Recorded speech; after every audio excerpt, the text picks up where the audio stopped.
Quando Cristóvão Colombo navegou até a América em 1492, pensou que tivesse chegado às Índias, batizando de índios os nativos que encontrou. Porém, apesar de terem sido generalizados nessa classificação, os índios não se viam como um povo unificado, pois eram divididos em uma variedade de etnias sem qualquer identificação entre si. Acredita-se que os primeiros habitantes das Américas chegaram há mais de 20 mil anos, atravessando uma passagem congelada entre a Ásia e a América do Norte, e então espalhando-se por todo o continente. Em algumas regiões, formavam civilizações avançadas. Já no Brasil, fragmentaram-se por todo o território, formando grupos de diferentes tamanhos. Eram sociedades comunais, descentralizadas e igualitárias, vivendo da caça, pesca e agricultura de subsistência, e em sua maioria seminômades, mudando suas aldeias de local conforme os recursos naturais fossem se esgotando, permitindo, mesmo que involuntariamente, a recuperação natural do solo abandonado. As habitações eram geralmente coletivas, chamadas de ocas, variavam de tamanho e forma entre as tribos, mas normalmente eram dispostas em torno de um espaço cerimonial, onde realizava-se todo tipo de atividade diária, além de celebrações e ritos conduzidos por pajés e anciões.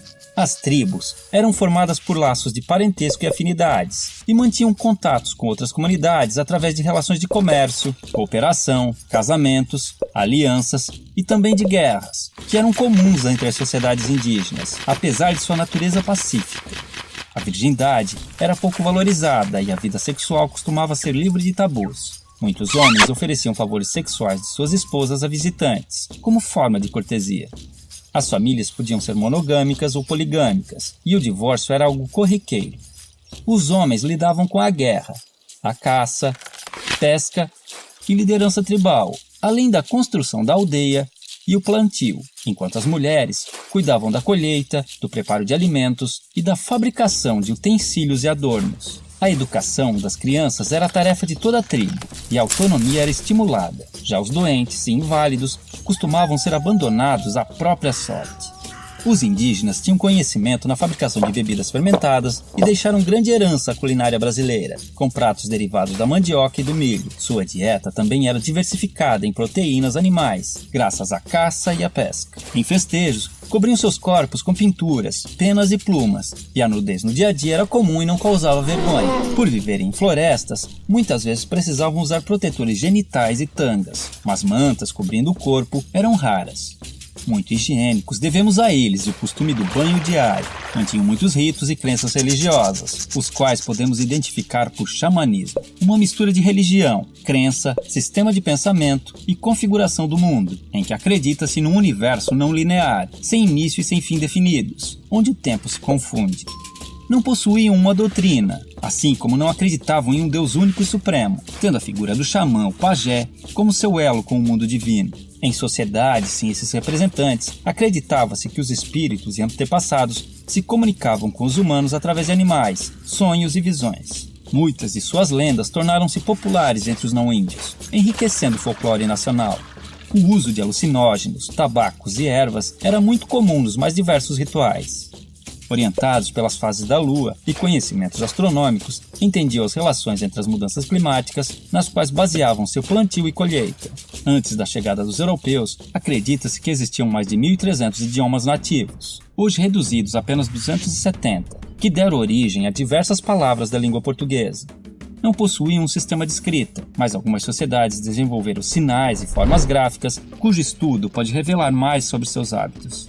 Há indícios de uma grande diversidade de produção artística, que integrava-se ao seu modo de vida e ritos cotidianos, com destaque para a dança, a cerâmica, a tecelagem, a cestaria, a pintura corporal, a arte plumária e principalmente a música. Contudo, os indígenas não possuíam a figura do artista, e todos podiam ser hábeis em diversos aspectos, pois dedicar-se exclusivamente a uma atividade, como na sociedade atual, era sinal de desequilíbrio espiritual e obsessão. Quando os portugueses chegaram em 1500, estima-se que encontraram mais de 5 milhões de indivíduos, divididos em tribos e comunidades, diferentes entre si, mas iguais aos olhos do colonizador, responsável por reduzi-los a menos de 600 mil em poucos séculos. Desconhecendo invenções ocidentais como o espelho, a roda, e as armas de fogo, o choque cultural foi enorme, assim como o fascínio dos indígenas, que ainda viviam em sua pré-história. 3 armas foram fundamentais para o domínio dos colonizadores sobre os nativos. A arma de fogo, aliada nas conquistas das tribos e determinante na aceitação da superioridade portuguesa pelos índios remanescentes. A Bíblia do Jesuíta, responsável pela aculturação dos indígenas e a adequação ao moralismo cristão dos ocidentais.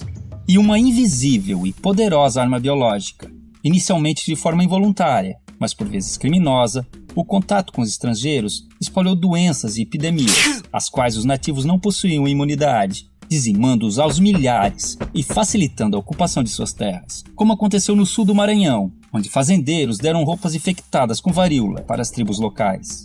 Porém, muitos indígenas auxiliaram os portugueses em expedições ao interior, em conflitos com outras tribos e ajudaram a escravizar grupos inimigos, além de fornecerem aos colonos produtos como a madeira, condimentos e substâncias medicinais.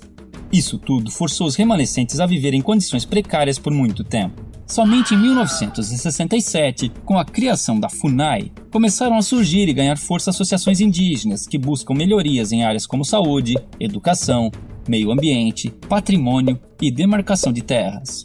Em 1961, foi criada a primeira reserva indígena brasileira, o Parque do Xingu, representando um grande avanço nas conquistas desse povo. Há hoje no Brasil comunidades indígenas em todos os estados, e muitas lutam pela sobrevivência e manutenção de seus costumes e tradições, sendo constantemente ameaçadas pelo agronegócio, que busca expandir seu território, mesmo através de métodos irregulares. Muitos índios são mortos em conflitos ou expulsos de suas terras, acabando em situação de pobreza nas grandes cidades, vítimas de preconceito e violações de direitos humanos. Como se não bastasse, alguns povos começaram a sofrer novas influências de grupos religiosos neopentecostais, que, impondo conceitos como o pecado e a culpa, geraram conflitos internos, fazendo os índios verem no suicídio uma saída para seus problemas. Contudo, ainda existem tribos isoladas no mundo moderno, vivendo como seus ancestrais, principalmente na região amazônica. Outro caso interessante são grupos que vivem em cidades e reivindicam a condição de povo indígena, num processo conhecido como etnogênese, pois, de acordo com a antropologia, a etnia vai além dos traços físicos, sendo também um grupo social, e enquanto mantiverem seus sentidos e valores, se identificando como tais, esses indivíduos não deixarão de ser índios. Assim, podemos vê-los integrados aos hábitos modernos e vivendo nas cidades,